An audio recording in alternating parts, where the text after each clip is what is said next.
الحمد لله الذي هدانا للإيمان والإسلام، والصلاة والسلام على سيدنا محمد النبي الذي استنقذنا به من عبادة الأوثان والأصنام، وعلى آله وأصحابه النجباء البررة الكرام.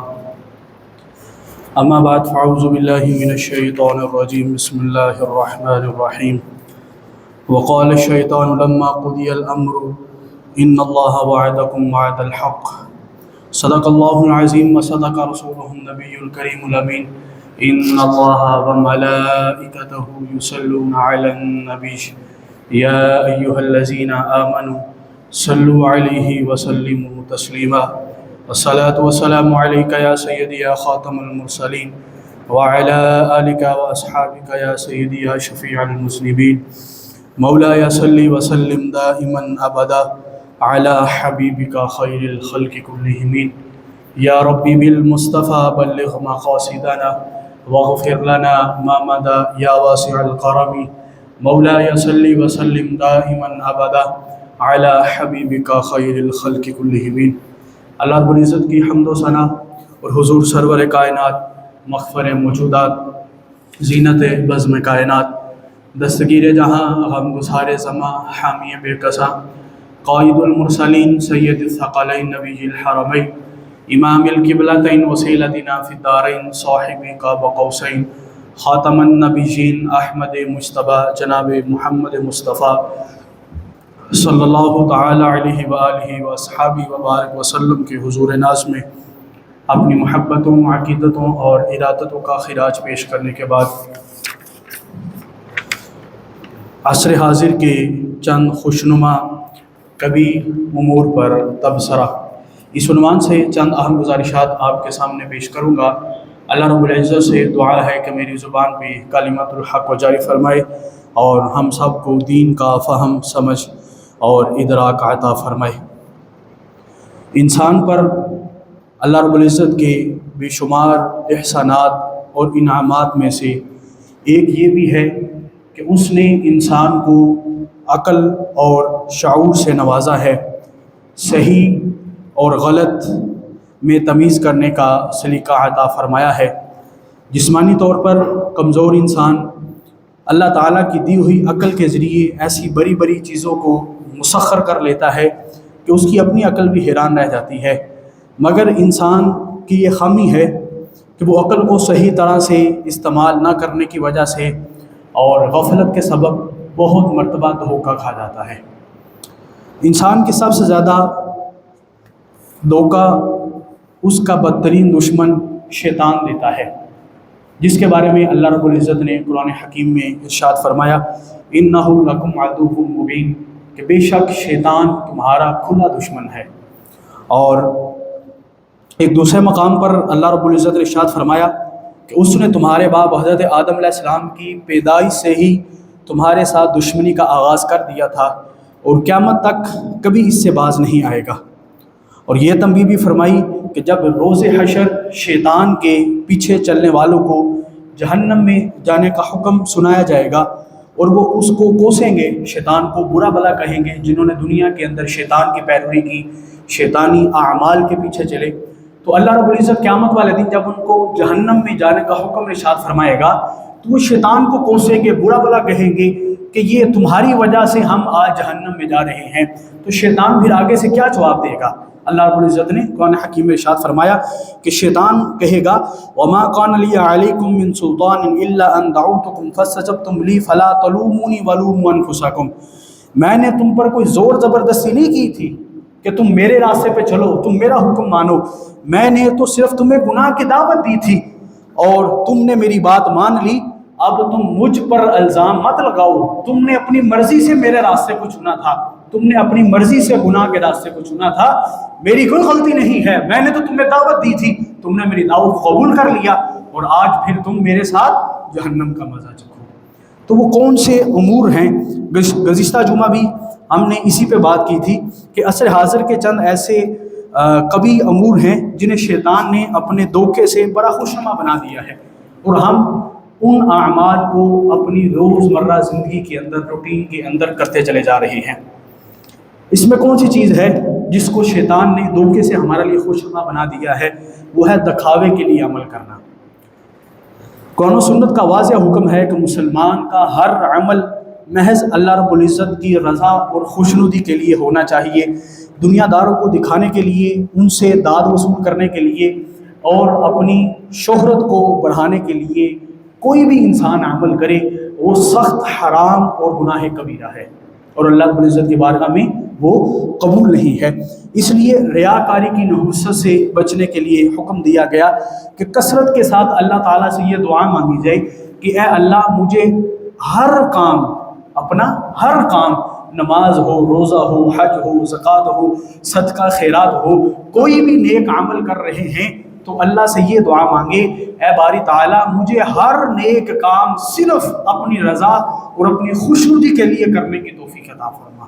لوگوں کو دکھاوے کے لیے، لوگوں کو خوش کرنے کے لیے، لوگوں کی رضا کے لیے مجھے بھی کوئی کام کرنے کی توفیق ہرگز نہ دی۔ بلکہ حضرت عمر فاروق رضی اللہ تعالیٰ عنہ آپ یہ دعا مانگا کرتے تھے اے اللہ میرا ہر عمل نیک بنا دے اور اسے اپنی رضا کے لیے خالص کر دے اور اس میں کسی کو شریک نہ فرما، کہ میرا ہر عمل تو خالص اپنی رضا کے لیے بنا دے۔ تو ہمیں اپنا ہر عمل جو ہے وہ خالص اللہ کی رضا کے لیے کرنا چاہیے۔ اگر کوئی نیکی کا کام، کسی کے اندر کوئی حکمت ہے کہ آپ نے کسی کو موٹیویٹ کرنا ہے کہ یار میں بھی یہ نیکی کا کام کر رہا ہوں، اس کی وجہ سے اللہ نے مجھے اتنا نوازا ہے، کسی کو موٹیویٹ کرنے کے لیے، کسی کو اس وجہ سے بتانے کے لیے کہ اس کو بھی نیکی پر ابھارا جائے، صرف اس وجہ سے آپ اپنا نیکی کا کوئی کام لوگوں کو بتا سکتے ہیں۔ ورنہ جس طرح ہم اپنے گناہ کو چھپاتے ہیں، فرمایا تم اسی طرح اپنی نیکیوں کو بھی چھپاؤ۔ ہم جب گناہ کرتے ہیں تو کیا ہم جو ہے وہ اشتہار لگاتے ہیں اس کا کہ فلاں دن میں نے یہ گناہ کیا تھا؟ ہم جس طرح اپنے گناہ کو چھپاتے ہیں اسی طرح ہمیں اپنی نیکیوں کو بھی چھپانا چاہیے، تاکہ ہمارے اندر ریاکاری پیدا نہ ہو، ہمارے اندر دکھلاوا پیدا نہ ہو۔ اور یہ بات یاد رکھیں، اگر کوئی عمل لوگوں کو دکھانے کے لیے کیا گیا ہے، اپنی شہرت کے لیے کیا گیا ہے، لوگوں کے درمیان اپنی داد وصول کرنے کے لیے کیا گیا ہے، اس کا اجر قیامت والے دن کیا ہوگا؟ حضرت سیدنا ابو سعید بن ابو فضالہ انصاری رضی اللہ تعالیٰ عنہ سے روایت ہے، سرور دو عالم صلی اللہ علیہ وسلم نے ارشاد فرمایا کہ قیامت کے دن میں کوئی شک نہیں کہ اس دن جب اللہ تعالیٰ لوگوں کو جمع فرمائے گا تو اللہ تعالیٰ کی طرف سے ایک فرشتہ اعلان کرے گا۔ وہ کیا اعلان ہوگا؟ کہ جس نے اللہ تعالیٰ کی رضا کے لیے کیے ہوئے کام میں کسی کو شریک ٹھہرایا تھا، یعنی کہ اللہ کی رضا کے لیے کام کرنا تھا لیکن اس نے اس میں کسی کو شریک ٹھہرا دیا، یعنی کہ لوگوں کو دکھانے کے لیے وہ عمل کیا، لوگوں کو دکھانے کے لیے وہ نیکی کی تھی، دنیا داروں سے داد لینے کی خواہش تھی، تو اس کا ثواب اللہ تعالیٰ کے علاوہ کسی اور سے مانگے۔ اللہ اکبر! اللہ قیامت والے دن فرمائے گا تم نے یہ عمل لوگوں کو دکھانے کے لیے کیا تھا، لوگوں سے داد وصول کرنے کے لیے کیا تھا، اپنی شہرت کو حاصل کرنے کے لیے کیا تھا، تو آج اس عمل کا اجر تم ان لوگوں سے جا کر مانگو جن کے لیے تم نے داد وصول کرنے کے لیے یہ کام کیا تھا۔ اللہ اکبر کبیرہ! اللہ رب العزت پھر اس دن وہ عمل کی نیکی نہیں دے گا۔ پھر آگے کیا فرمایا کہ یہ اس وجہ سے کہا جائے گا کیونکہ اللہ رب العزت شرکی عمل سے بے نیاز ہے۔ یہ ریاکاری، یہ شرک اصغر ہے کہ ایک کام اللہ کی رضا کے لیے کرنا ہے، پھر آپ اس کے اندر لوگوں کو شریک کر رہے ہیں، تو یہ اس کو بھی شرک اصغر کہا گیا کہ یہ شرک کی اقسام میں سے ہے کہ بندہ دکھاوے کے لیے نیکی کرے اور دکھاوے کے لیے کوئی کام کرے، اور قیامت والے دن اس کا اجر کیا ہوگا؟ فرمایا، اللہ فرمائے گا تم نے جس کو دکھانے کے لیے اجر کیا تھا آج اس نیکی کا اجر بھی ان لوگوں سے طلب کرو۔ اللہ کو تمہارے اس عمل کی ہرگز ضرورت نہیں ہے۔ اس لیے یہ بہت بڑا دھوکہ ہے ہمارے ہاں، ہم جو بھی نیکی کرتے ہیں وہ نیکی بعد میں کرتے ہیں، سوشل میڈیا پر اس کو پہلے اپلوڈ کر دیا جاتا ہے۔ کوئی بھی نیک عمل کرتے ہیں اور اس کے ہم جو ہے وہ پورے خاندان کے اندر، پورے محلے کے اندر، پورے علاقے کے اندر ہم اس کا ڈنڈورا پیٹتے ہیں، ہم لوگوں کو بتاتے ہیں میں نے فلاں نیکی کی ہے، میں نے فلاں نیکی کی ہے۔ اللہ رب العزت اس نیکی کو ہرگز قبول نہیں کرتا جس کے اندر ریاکاری آ جائے۔ اور ایک اور حدیث ہے حضرت سیدنا عبداللہ بن عباس رضی اللہ تعالیٰ عنہما، آپ سے روایت ہے کہ جان عالم صلی اللہ علیہ وسلم نے ارشاد فرمایا کہ جو اس لیے عمل کرے کہ شہرت ہوگی، لوگ سن کر تعریف کریں گے، تو اللہ تعالیٰ اس سے رسوا کرتے ہوئے مشہور کروا دے گا۔ جس نے اس وجہ سے نیکی کی ہے کہ لوگ سنیں گے، تو میری شہرت ہوگی۔ فرمایا اللہ رب العزت اس کو رسوا کرتے ہوئے مشہور کروا دے گا کہ یہ شہرت کا طلبگار ہے، اور جو لوگوں کو دکھانے کے لیے عمل کرے اللہ تعالیٰ اس کے بارے میں دکھا دے گا کہ یہ ریاکار ہے۔ اللہ رب العزت سے اس عمل کا دنیا میں ہی اجر دے دے گا کہ اس نے یہ عمل لوگوں کو دکھانے کے لیے کیا تھا، یہ عمل جو ہے وہ ریاکاری کے لیے کیا تھا۔ تو یہ آج شیطان کا سب سے بڑا دھوکہ ہے، اور اتنا خوبصورت دھوکہ ہے کہ ہم بحیثیت قوم، پوری قوم اس کے اندر مبتلا ہے۔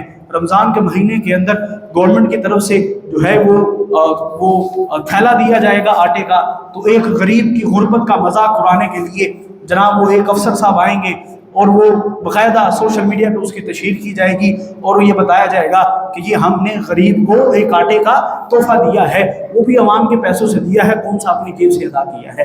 تو ایسا عمل اللہ کو ہرگز پسند نہیں ہے، اور ہم نے اس کو یہ سمجھ لیا ہے کہ میں جو نیکی کروں گا اگر میں لوگوں کو نہیں بتاؤں گا تو پھر لوگوں کو پتہ کیسے چلے گا کہ جناب میں تو حاتم طائی کی اولاد سے ہوں، میں بھی اتنا سخی ہوں، میں بھی ہر سال اتنا صدقہ خیرات کرتا ہوں۔ میرے بھائیوں، کوئی بھی نیکی کریں، جس طرح تم اپنے گناہ کو چھپاتے ہو فرمایا اسی طرح تم اپنی نیکیوں کو بھی چھپاؤ۔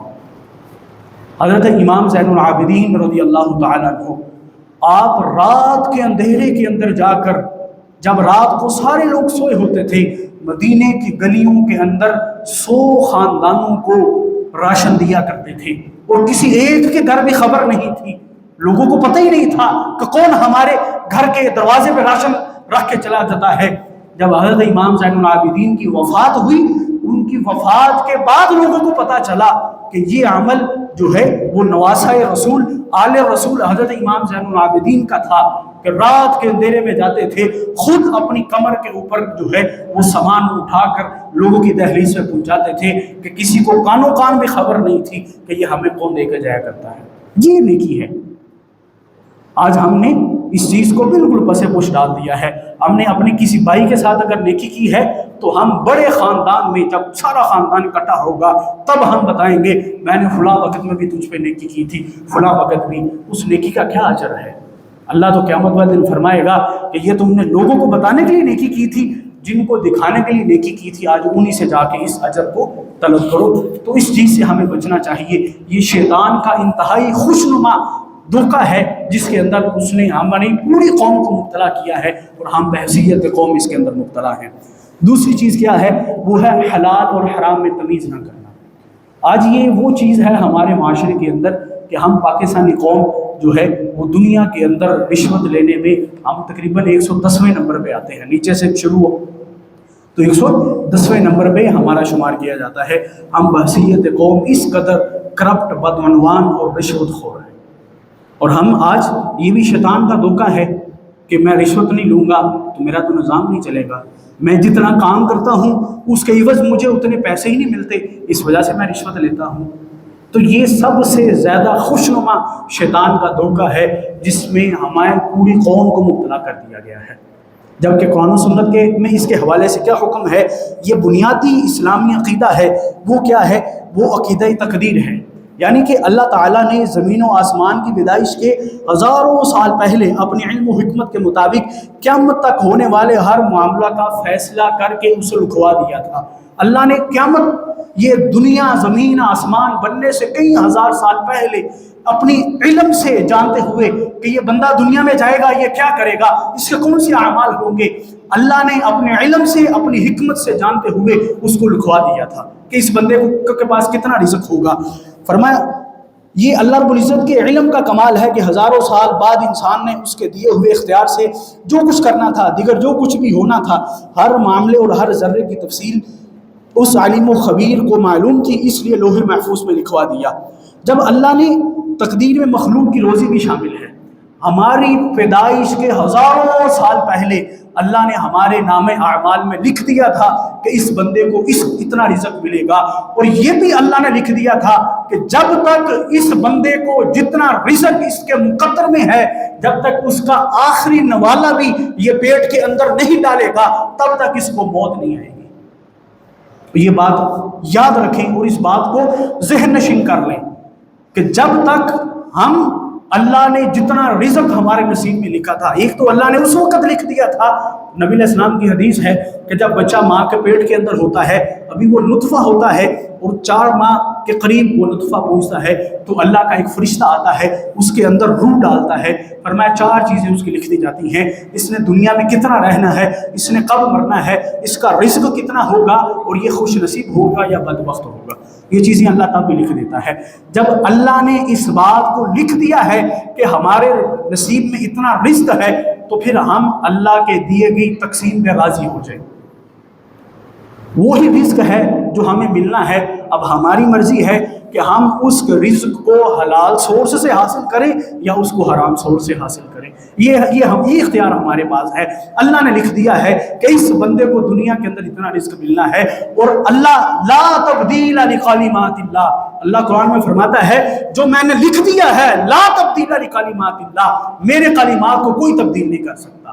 اس بات کا یقین رکھیں کہ جتنا رب نے رزق آپ کے نصیب میں لکھا ہے، جب تک آخری لقمہ اس رزق کا آپ نہیں کھا لیں گے، یہ موت آپ کے قریب نہیں آئے گی۔ اور یہ بھی اس بات کا ہمیں یقین ہے کہ ان اللہ یرزق من یشاء بغیر حساب، کہ رزق دینے والی ذات تو اللہ کی ہے، اور وہ جس کو جتنا چاہتا ہے اتنا رزق بھی عطا کرتا ہے۔ لیکن اس کے باوجود بھی ہم جو ہے وہ ان سورسز کی طرف جاتے ہیں جن کو قرآن نے، اسلام نے، نبی علیہ السلام نے منع کیا ہے۔ ان چیزوں کا علم ہونے کے باوجود بھی ہم ان چیزوں کی طرف جاتے ہیں جس سے اسلام نے منع کیا ہے۔ حضرت سیدنا جابر بن عبداللہ رضی اللہ تعالیٰ عنہ سے روایت ہے، رسول اللہ صلی اللہ علیہ وسلم نے ارشاد فرمایا، لوگوں اللہ سے ڈرو اور اچھے طریقے سے اعتدال کے ساتھ لالچ کے بغیر فقط حلال طریقے سے روزی کو تلاش کرو۔ اور پھر کیا فرمایا؟ میں بلا شبہ کوئی بھی جان اپنا طے شدہ رزق پورا کیے بغیر نہیں مرے گی، اگرچہ اسے کچھ دیر سے ہی روزی ملے۔ اور اس کے بعد نبی علیہ السلام نے فرمایا، چنانچہ اللہ سے ڈرو اور اچھے طریقے سے رزق کی تلاش کرو، حلال لے لو اور حرام کو چھوڑو۔ اب ہمیں پتہ ہوتا ہے کہ یہ میں اپنے آفس میں بیٹھ کر یہ جو کام کر رہا ہوں یہ حلال نہیں ہے۔ ہمارا ضمیر کہیں سے ہمارے اندر وہ ہمیں نو کر رہا ہوتا ہے، دستکوری ہوتی ہے کہ یہ حرام ہے، یہ تم غلط کر رہے ہو، یہ ٹھیک نہیں ہے۔ لیکن چونکہ ہم نے اپنے آپ کو مطمئن کرنے کے لیے جسٹیفیکیشن نکالی ہے، چونکہ پورا معاشرہ یہ کر رہا ہے، سارا آفس یہ کام کر رہا ہے، لہٰذا میں بھی یہ کام کر رہا ہوں، تو اس وجہ سے یہ آج کے دور کے اندر ایک بڑا شیطانی دھوکہ ہے، بڑا خوبصورت دھوکہ ہے جس کے اندر ہم مبتلا ہیں، کہ ہم نے آج رزق کے اندر حلال اور حرام کی تمیز کو ختم کر دیا ہے۔ ہم چاہتے ہیں پیسہ آنا چاہیے، وہ کس طرح آیا ہے، کیسے آیا ہے، کن ذرائع سے آیا ہے، اور کن لوگوں کا حق مار کے حاصل کیا ہے، یہ ساری چیزیں کوئی میٹر نہیں کرتی۔ میٹر کرتی ہے وہ کیا ہے، وہ صرف پیسہ ہے، جس کو آج ہم نے اپنے لیے سب سے زیادہ حیثیت دے رکھی ہے، اور وہ رازق جو پیسہ دینے والا ہے اس کی ہمیں کوئی پرواہ نہیں۔ جب ہمیں اس بات کا یقین ہے اللہ کی ذات رازق ہے، لیکن ہمارا ایمان اس بات پہ نہیں ہے کہ ہاں اللہ کی ذات ہی رازق ہے۔ اگر ہمارا ایمان اس بات میں ہوتا تو جب اذان کی آواز حی علی الصلاۃ حی علی الفلاح ہمارے کان میں پڑ رہی ہو تو ہم اپنے آفس کے کاموں کو سمیٹ کے مسجد کی طرف دوڑتے ہوئے چلے جائیں۔ جب ہم اس بات کا یقین ہو کہ اللہ کی ذات ایمان ہو، یقین کے ساتھ ایمان ہو، ہاں اللہ ہی رازق ہے، پھر جب حی علی الصلاۃ کی آواز آئے ہم اپنی دکان کا شٹر نیچے کریں، بھاگتے ہوئے مسجد کی طرف آئیں کہ میرے رب نے مجھ سے وعدہ کیا ہے کہ تیرا رزق میرے ذمہ ہے، میں تمہیں رزق دوں گا، لہٰذا یہ 10-15 منٹ کا کام چھوڑنے سے، دکان بند کرنے سے میرے رزق پہ کوئی فرق نہیں پڑے گا۔ لیکن ہمیں اس بات پہ آج ایمان نہیں ہے، ہمیں ایمان نہیں ہے۔ ہم کہتے یہ ہیں، زبانیں ہماری یہی کہتی ہیں، ہاں رزق اللہ ہی دیتا ہے، رزق اللہ ہی دیتا ہے، اور آج ہم بالکل حلال اور حرام کو ہم نے مکس کر دیا ہے، اور پھر شیطان نے بڑا خوبصورت ہمیں فریب دے کے، دھوکہ دے کے اس کی جسٹیفیکیشن نکال دی ہے کہ اتنا کام ہے، اتنے پیسے ہیں، اگر میں نہیں لوں گا میرا گھر کا نظام نہیں چلے گا، جب تک نظام میرا بہتر نہیں ہو جائے گا، میں کوئی اور جاب دیکھ رہا ہوں، جب تک مجھے نئی جاب نہیں ملے گی میں اسی میں ہی چلتا رہوں گا، مال بھی کچھ بنا لوں گا۔ اسی طرح یہ ایسا خوشنما دھوکہ ہے، ایسا شیطانی فریب ہے جس کا جال پوری قوم کے ارد گرد اس نے بن دیا ہے، اور ہم پوری قوم اس کے اندر مبتلا ہے۔ اور میرے نبی علیہ الصلوۃ والسلام نے ارشاد فرمایا تھا، حضرت سیدنا ابو ہریرہ رضی اللہ تعالیٰ عنہ بیان کرتے ہیں کہ لوگوں پر وہ وقت بھی آئے گا کہ جس میں دین سے دوری اور دنیا کے لالچ کی وجہ سے آدمی کو پرواہ نہیں ہوگی کہ مال حلال طریقے سے حاصل کیا ہے یا حرام طریقے سے۔ نبی علیہ السلام نے فرمایا یہ دور امت میں آ جائے گا، لوگ پیسے کے پجاری ہو جائیں گے، دولت کے نشے میں مبتلا ہو جائیں گے، بندہ فکر چھوڑ دے گا کہ یہ میرے پیسہ مجھ سے کیسے آ رہا ہے، اس کا سورس کیا ہے، حلال ہے یا حرام ہے۔ یہ میرے نبی علیہ السلام نے کئی 1400 سال پہلے یہ بات بتلا دی تھی، اور آج ہم دیکھیں ہم بحیثیت قوم اس چیز کے اندر مبتلا ہیں، اور شیطانی وسوسہ اس قدر خوبصورت طریقے سے اس نے ہمیں گھیرا ہوا ہے کہ ہم اس دلدل کے اندر جو ہے وہ دھنستے چلے جا رہے ہیں، ہمیں باہر نکلنے کا کوئی راستہ معلوم نہیں ہو رہا۔ بحیثیت قوم آپ اقتدار کے اعلیٰ ایوانوں سے لے کر ایک چھوٹے درجے کے چپراسی تک، ایک سکیل 4 کے ملازم سے لے کر 24 سکیل تک جو بندہ بیٹھا ہے، ہر بندہ کسی نہ کسی طرح سے حرام سورس سے رزق حاصل کر رہا ہے، یہ ہم سب جانتے ہیں، اس پہ مجھے کوئی دلیل دینے کی ضرورت نہیں ہے۔ آپ کو واسطہ پڑا ہوگا کسی محکمے سے، آپ کسی کام کے لیے آپ کو واسطہ پڑا ہوگا، بحیثیت قوم ہمیں پتہ ہے کہ ہم پوری قوم اس کے اندر مبتلا ہیں، اور یہ وہ ایسی نحوست ہے جس نے ہمارے معاشرے سے، ہمارے خاندان سے، ہمارے گھر سے برکت کو اٹھا لیا ہے، کیونکہ جہاں پر حرام رزق ہوگا وہاں اللہ کی برکت نازل نہیں کی جائے گی۔ اس کے بعد جو شیطان کا خوشنما دھوکہ ہے وہ کیا ہے؟ وہ رسم و رواج کی پابندی ہے۔ آج اس چیز نے ہمیں بہت گھیرا ہوا ہے، ہر معاشرے کے اندر کچھ نہ کچھ رسم و رواج ہوتے ہیں جو ان کے کلچر، ان کی تہذیب کا حصہ ہوتے ہیں۔ اسلام منع نہیں کرتا، جو چیزیں اسلام سے نہ ٹکراتی ہوں، اسلام اس معاشرتی اقدار کو آگے کنٹینیو کرنے میں اسلام نہیں منع کرتا کہ آپ یہ کام نہ کرو، یہ کام نہ کرو۔ ہاں، جو چیزیں شریعت سے ٹکراتی ہو، جو چیزیں آ کر اسلام کے ساتھ، قرآن و سنت کے ساتھ جن کا تصادم ہوتا ہو، پھر اسلام منع کرے گا کہ یہ چیزیں جو ہیں وہ جائز نہیں ہیں۔ لیکن آج ہم کئی چیزیں ہمارے معاشرے کے اندر ایسی ہیں جو صرف ہم اس لیے کر رہے ہیں کہ ہم نے معاشرے کے اندر اپنی جو ہے وہ ایک سو کالڈ عزت کو رکھنا ہے، ہم نے اپنی ناک کو رکھنا ہے۔ اگر ہم یہ کام نہیں کریں گے تو لوگ کیا کہیں گے؟ صرف یہ ایک بات کہ لوگ کیا کہیں گے، اس بات کو پورا کرنے کے لیے ہم کئی ایسے کام کرتے چلے جاتے ہیں جو سخت قسم کے حرام اور ہمیں گناہ کے اندر مبتلا کر دیتے ہیں۔ جبکہ نبی علیہ السلام نے خطبہ حجۃ الوداع کے موقع پر فرمایا تھا، نبی علیہ السلام نے فرمایا تھا، سن لو، جاہلیت کی ہر چیز کو میں نے اپنے پاؤں کے نیچے روند کر، کچل کر باطل اور ناقابل عمل قرار دے دیا ہے۔ نبی علیہ السلام نے واضح الفاظ میں خطبہ حجۃ الوداع کے اندر یہ بات ارشاد فرما دی تھی کہ ہر رسم رواج جو اسلام سے ٹکراتا ہے، جو باطل، جو دور جاہلیت کا ہے، فرمایا کہ میں نے اس کو کچل کے روند دیا ہے۔ اب وہ کون سی چیزیں ہیں جو ہمارے معاشرے کے اندر، یہ چند چیزیں میں آپ سے جو ہے وہ اس پہ بات کر کے اپنی بات کو مکمل کرتا ہوں۔ ہمارے ہاں رواج ہے کہ شادی سے پہلے جوڑے کے ستارے ملائے جاتے ہیں، یاد رکھیں اس کا اسلام سے، ہماری تقدیر سے کوئی تعلق نہیں ہے۔ ہاں، استخارے کا قرآن نبی علیہ السلام نے حکم دیا ہے، استخارہ کروا سکتے ہیں، باقی جو ہے وہ نجومیوں کے پاس جانا اور اپنے ستارے کی چال سے پتہ چلانا میرا کاروبار کیا ہوگا، یہ ہوگا، اگر کوئی شخص یقین کے ساتھ اس پر عمل کرتا ہے تو وہ کافر دائرہ اسلام سے خارج ہو جاتا ہے، اور اس کا شریعت کے اندر کوئی تعلق نہیں ہے۔ دوسری بات ہے، شادی بیاہ کے موقع پر ناچ گانا، تیل مہندی، مائیوں، عجیب قسم کی رسومات، اور پھر جہیز کے نام پہ ایک بہت بڑا جو ہے وہ بوجھ لڑکی والوں کے اوپر ڈالا جاتا ہے۔ پھر اس کے ساتھ ساتھ جو ہے وہ کہتے ہیں جی ہمارا خاندان بڑا ہے، اس وجہ سے ہم اتنی برات لے کے آئیں گے، ہم اتنے لوگ لے کے آئیں گے۔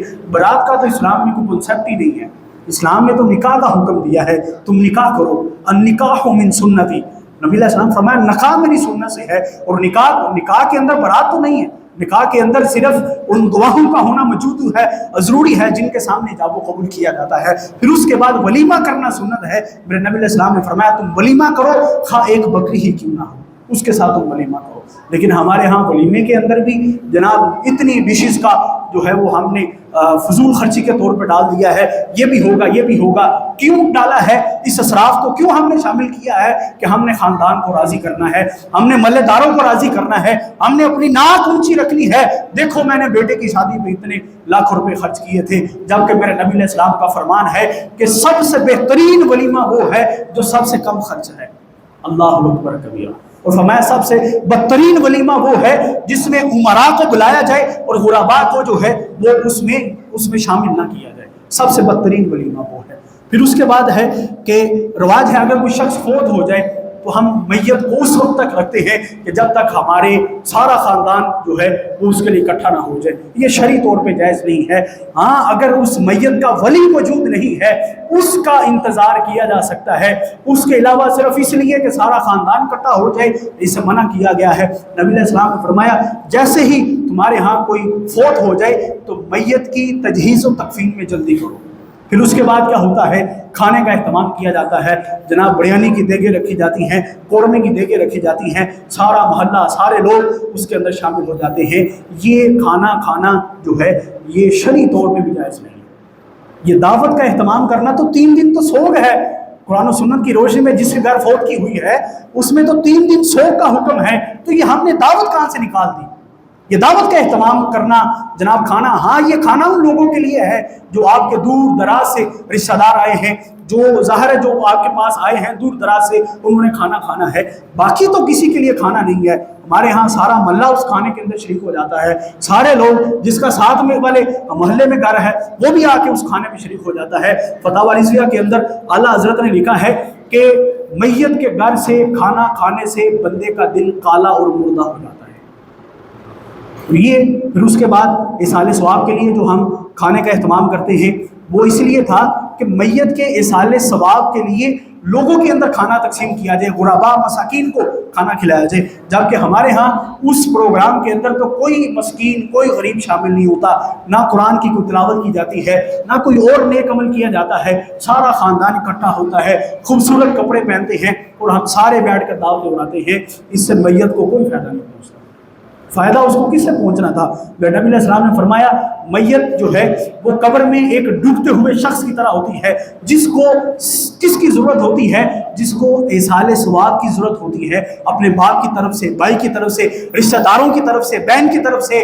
فرمایا کہ جب اس کو ثواب پہنچتا ہے وہ اس کو دنیا اور اس کی تمام نعمتوں سے سب سے زیادہ اس کے لیے وہ بہتر ہوتا ہے۔ اور فرمایا کہ جو تم اس کے لیے ثواب پہنچاتے ہو وہ اللہ رب العزت پہاڑوں کی مانند جو ہے وہ ثواب میت کے نام اعمال میں لکھتا ہے۔ جس چیز کی اسے ضرورت ہے، میرا ایک دوست تھا، اس نے پوچھا میں نے اپنی والدہ کا ختم دلانا ہے، میں نے اپنی والدہ کی برسی ہے تو میرے پاس 5 لاکھ کا بجٹ ہے، میں کون سی ڈشز اس میں شامل کروں؟ میں نے کہا اللہ کے بندے تم یہ کس طرف چل پڑے ہو؟ لوگ ہمیں کہتے ہیں کہ مولویوں نے ہمیں کھانے کی طرف لگا دیا ہے، مولوی کا اس کام سے کیا تعلق ہے؟ ہم نے اپنی ایک رسم بنا لی ہے کہ خاندان کو بلانا ہے، اگر نہیں یہ اچھا کھانا پکائیں گے تو کہیں گے کہ اس کو باپ کے مرنے پہ اس کے پاس اتنے پیسے بھی نہیں تھے کہ یہ کھانے کی اچھی دیگ پکا سکتا۔ ارے بھائی اس کو ضرورت نہیں ہے، ضرورت کس چیز کی ہے؟ میں نے اس کو کہا آپ کے پاس 5 لاکھ ہے، آپ اس پیسوں سے کسی مسجد کے اندر کسی مدرسے کے اندر جا کر دے ڈالیں۔ انہوں نے 5 لاکھ کا بہترین خوبصورت کریم لیا اور جہاں پہ اس کی والدہ کی قبر تھی اس کو قریب ایک مسجد تھی وہاں پر جا کر بچھا دیا۔ میں نے کہا یہ ثواب ہے، یہ جب تک یہاں پڑا رہے گا لوگ نماز پڑھتے رہیں گے ان کو ثواب پہنچتا رہے گا۔ تو یہ چند خوشنما چیزیں تھیں جو ہم نے شیطانی دھوکے والی کہ جو ہم نے جو ہے وہ اپنے معاشرے کے اندر شامل کر لی تھی۔ اور یاد رکھو یہ شیطانی دھوکہ ہے، شیطانی دھوکہ ہے۔ آج ہم جس میں چل رہے ہیں یہ کیا ہے؟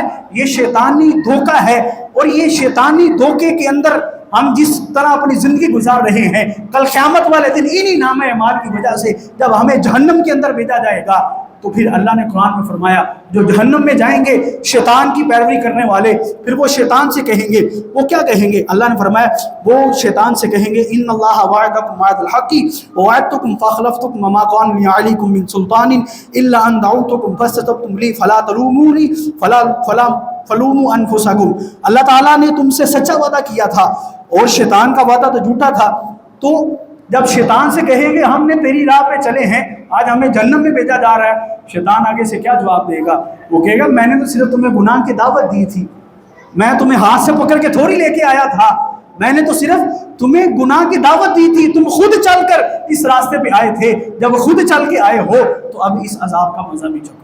جبکہ اللہ اس وقت کہے گا ان اللہ وعدکم وعد الحق، ہاں اللہ کا وعدہ سچا تھا، اللہ نے تمہیں دنیا کے اندر خبردار کر دیا تھا ایسے اعمال ہرگز مت کرنا، شیطان کی پیروی مت کرنا، انہ لکم عدو مبین، کہ بے شک وہ تمہارا کھلا دشمن ہے، بے شک اس نے اس وقت سے تم سے دشمنی کا اعلان کیا ہے جب ہم نے آدم علیہ السلام کو پیدا کیا تھا اور اس نے سجدے سے انکار کیا تھا، ہم نے اس کو اپنے دربار سے رسوا کر کے نکالا تھا، اس نے اس وقت کہہ دیا تھا کہ میں تیرے بندوں کو گمراہ کرتا رہوں گا۔ تو یہ شیطان کا ایسا خوشنما فریب ہے۔ یہ چند چیزیں آپ کے سامنے جو میں نے بیان کی، ہم بحیثیت قوم اس کے اندر مبتلا ہیں، اللہ رب العزت ہم سب کو عمل کی توفیق عطا فرمائے۔